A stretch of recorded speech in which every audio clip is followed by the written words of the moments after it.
It just, what other drugs did they experiment with? Did they experiment with amphetamines? Oh yeah. Yeah. So one, well, I should mention that MKUltra was broken into 149 sub-projects. Whoa. So MKUltra was the umbrella term, and within MKUltra there were 149 sub-projects that were kind of farmed out to, in many cases, independent researchers who might be working at a hospital or a prison or a university or something like that.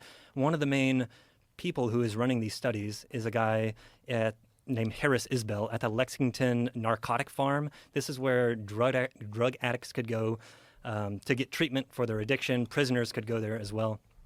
And whenever Sidney Gottlieb found a drug that he was interested in, he would basically just give it to Harris Isbell, who could try it out on these prisoners to see how they reacted, and then Isbell would write reports back to Gottlieb. So he tried psilocybin when that came out, LSD, but also stuff like, heroin.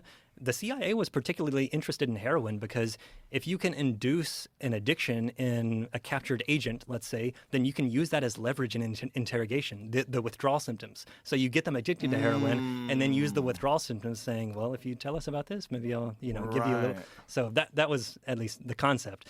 But there were, dozens and dozens of different kinds of drugs they were testing just to see how people reacted to them, if any of them could be used as a potential truth drug. The heroin one actually makes sense. I never thought of that. Yeah. Well, one of the ironies as well about this experiment that I mentioned, Harris Isbell, and giving these prisoners all these drugs. The prisoners are in this place. It's called the narcotic farm because they're supposed to be getting off drugs. They're supposed to be, curing them of their addiction. At the same time, they're giving them all these drugs to test them out. And then as a reward for participating in these trials, they had two options. Either they could get like a positive letter in the parole board and like $100 or something, or they could go to the drug bank window, stick out their arm, and they would get a needle full of heroin as a reward.